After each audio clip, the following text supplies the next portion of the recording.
दोस्तों नमस्कार, मैं डॉक्टर वीमा गुप्ता एज ए काउंसलर आज फिर से आपके सामने मैरिज से रिलेटेड एक नया टॉपिक लेके आई हूँ। दोस्तों ये नया टॉपिक नहीं है दोस्तों, हम भारतीयों में मैरिज एक वैल्यूएबल रिलेशन है दोस्तों। एक बहुत महत्वपूर्ण संबंध होता है दोस्तों, दो लोगों का, दो परिवारों का। तो ऐसे में दोस्तों एक आम बात है जो आजकल विवाह के टूटने में रोल प्ले करती है। जब दोस्तों बात झगड़े की दो लोगों के बीच शुरू होती है और 4 लोगों तक पहुंच जाती है दोस्तों, तो वो झगड़ा आम नहीं रह जाता बल्कि कई लोगों के बीच का बन जाता है। वो आपका पर्सनल झगड़ा ना होके पब्लिक का झगड़ा बन जाता है, पब्लिक के बीच में आपका झगड़ा बन जाता है, आप मजाक के पात्र बन जाते हैं दोस्तों। तो दोस्तों अक्सर हम इस टॉपिक पर चुप रहते हैं, ज्यादा बात नहीं करते। तो आज हम बात करेंगे इसी टॉपिक पे दोस्तों। टॉपिक है interference of in-laws in marriages. किस तरह से जो इंटरफेरेंस होता है या दखल अंदाजी होती है पेरेंट्स की या इन-लॉज की, कैसे आपके रिश्तों को, मैरिज के रिश्तों को टूटने में एक पॉजिटिव रोल प्ले करती है, कैसे इन रिश्तों को टूटने में अपना रोल निभाती है दोस्तों। तो इन लॉज के इंटरफेरेंस की आज हम इस टॉपिक में, आज हम अपने इस वीडियो में बात करेंगे दोस्तों।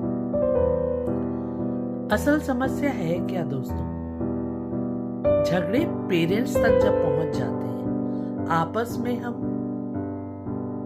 झगड़ों को नहीं सुलझा पाते हैं। जैसा कि मैंने अपने पुराने वीडियोस में आपको बराबर कहा कि कम्युनिकेशन गैप होने की वजह से, कम्युनिकेशन लॉस होने की वजह से या कम होने की वजह से हमारे झगड़े कहाँ पहुंच जाते हैं दोस्तों, बाहर पहुंच जाते हैं।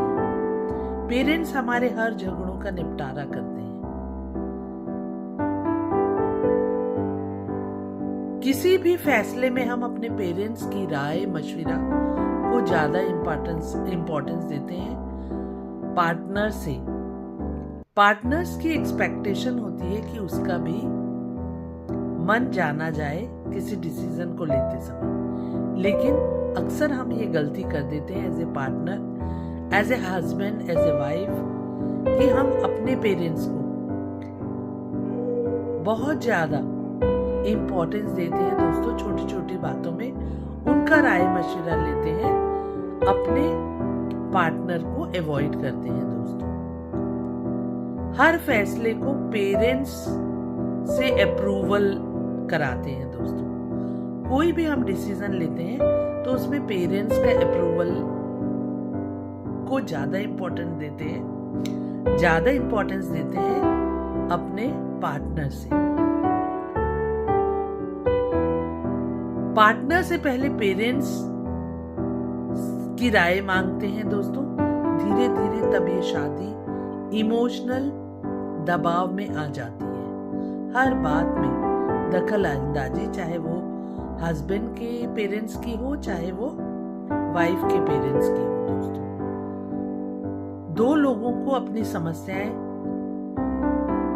अपने आप निभाने नहीं देते हम। जब बीच बीच में घुसकर एज ए पेरेंट या एज ए इन-लॉज हम अपनी राय मशवरा देते हैं, या बच्चे अपने पार्टनर से ज्यादा अपने पेरेंट्स के पार्टनर को वैल्यू देने लगते हैं, तो शादी क्या होती है दोस्तों, इमोशनल दबाव में आ जाती है।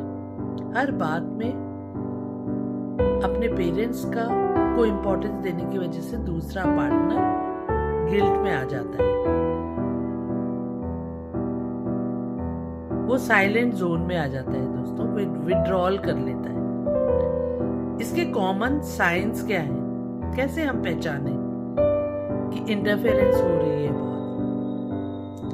तो दोस्तों जब हर बात पर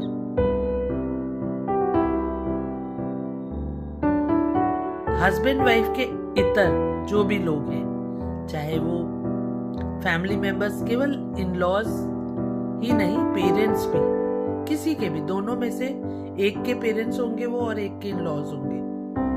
तो जब हम हर बात पर ओपिनियन मांगेंगे उनसे, हमें एक दूसरे की राय मशविरा लेकर ही अपने जीवन को आगे गुजारना है दोस्तों। पार्टनर से ज्यादा पेरेंट्स को इम्पोर्टेंस देना या हमेशा कंपेयर करना कि पहले ऐसा होता था या वो ऐसा करते थे, कंपैरिजन करना दोस्तों, ये भी रिश्तों को कमजोर कर देता है। एक को अकेला महसूस होने लगता है। जब उसकी ओपिनियन की कोई वैल्यू नहीं होती है तो वो अकेला महसूस करने लगता है दोस्तों। हर बात की, हर छोटी छोटी आपके साथ जो भी बातें हैं जिनकी जरूरत नहीं है पेरेंट्स तक पहुंचाने की, हर रिपोर्ट पेरेंट्स तक या इन लॉज तक पहुंचाना, ये भी अपोजिट पार्टनर को हर्ट करता है दोस्तों। धीरे धीरे ट्रस्ट कमजोर हो जाता है। कुछ भी बात, कुछ भी राय एक पार्टनर ने दी और उसकी रिपोर्ट आगे पेरेंट्स या इन लॉज तक पहुंच गई तो धीरे धीरे क्या होता है दोस्तों, ट्रस्ट कम हो जाता है कि मैं जो बात कहूंगा या कहूंगी वो आगे बढ़ जाएगी दोस्तों। तो इससे ट्रस्ट, जो मैरिज का ट्रस्ट होता है वो टूटने लगता है दोस्तों, कमजोर पड़ने लगता है। मैरिज पर इसका इमोशनल असर क्या होता है दोस्तों?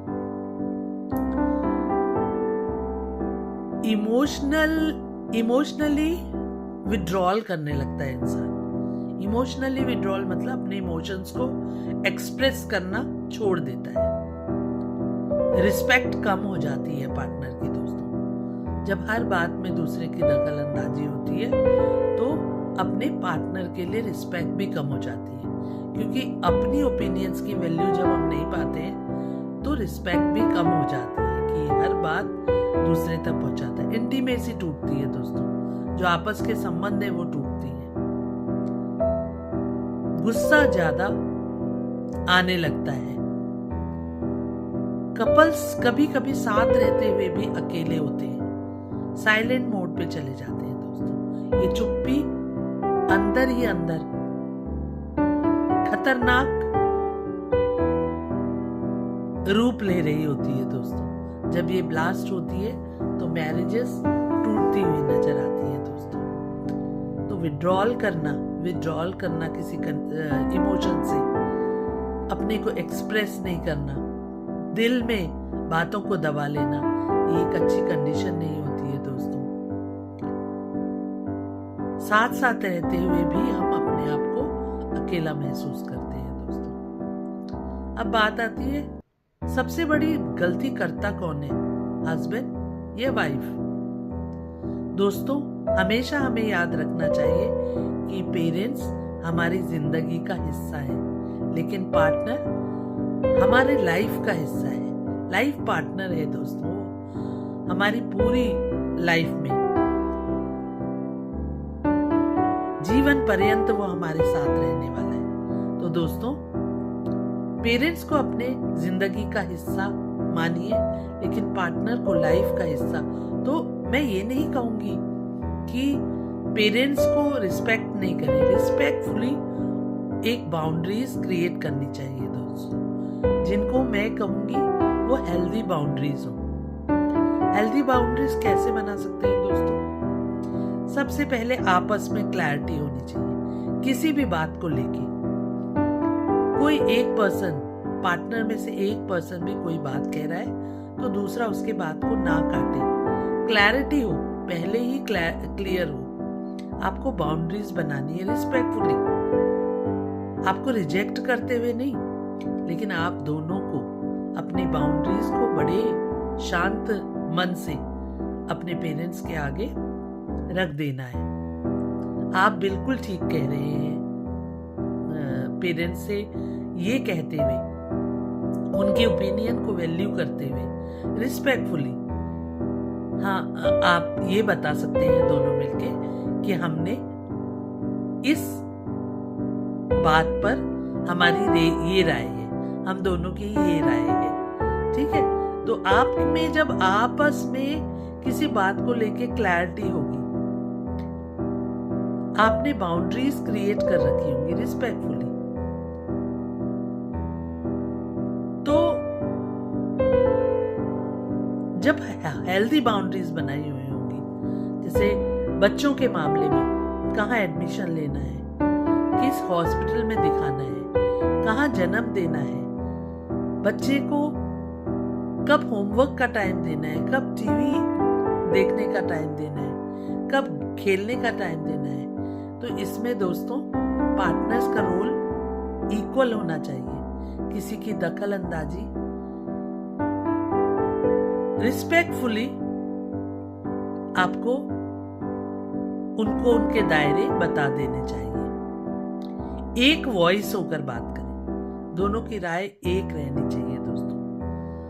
ब्लेम नहीं, आप ऐसा करके ब्लेम नहीं कर रहे हैं दोस्तों दूसरे को, आप अपने आप के लिए बाउंड्रीज तय कर रहे हैं। इमोशनल गिल्ट में नहीं आएंगे इससे आप कि ऐसा होता तो ऐसा होता। इमोशनली भावनात्मक रूप से कमजोर गिल्ट महसूस करें, ऐसा नहीं होगा। जरूरत पड़े तो डिस्टेंस बनाए, डिसरिस्पेक्ट नहीं, डिस्टेंस बनाए लेकिन बहुत रिस्पेक्टफुली दोस्तों। रिस्पेक्टफुली नहीं कहना सीखें दोस्तों। अब बात आती है कि पेरेंट्स की भूमिका आखिर क्या हो, क्योंकि पेरेंट्स भी हमारे जीवन का हिस्सा है। उन पार्टनर्स को उन्होंने जन्म दिया है, उनके भी जीवन के अपने अनुभव हैं दोस्तों। तो क्या होना चाहिए उनका रोल दोस्तों, बात हम इसमें करेंगे। तो दोस्तों पेरेंट्स को गाइड करना चाहिए अपने बच्चों को, ना कि कंट्रोल। सपोर्ट करना चाहिए, ना कि उनका कंपैरिजन। तो दोस्तों अगर आप कोई भी इन-लॉज या पेरेंट्स अपने बच्चों की शादी को बचाना चाहते हैं तो बीच में नहीं, पीछे खड़े रहें दोस्तों। बीच में दीवार बनती है दोस्तों, रिश्तों में दूरी पनपती है, जबकि पीछे खड़े रहने का मतलब होता है आप उसका सहारा बनके एक एडवाइस, गुड एडवाइस, एक सपोर्ट सिस्टम बनके खड़े हैं। जरूरत हो अगर पेरेंट्स या इन-लॉज का इंटरफेरेंस बहुत अधिक है और रिलेशंस में, मैरिटल रिलेशंस में प्रॉब्लम्स आ रही हैं, उस समय अगर आपको जरूरत लगे तो जरूर काउंसलिंग कराएं दोस्तों।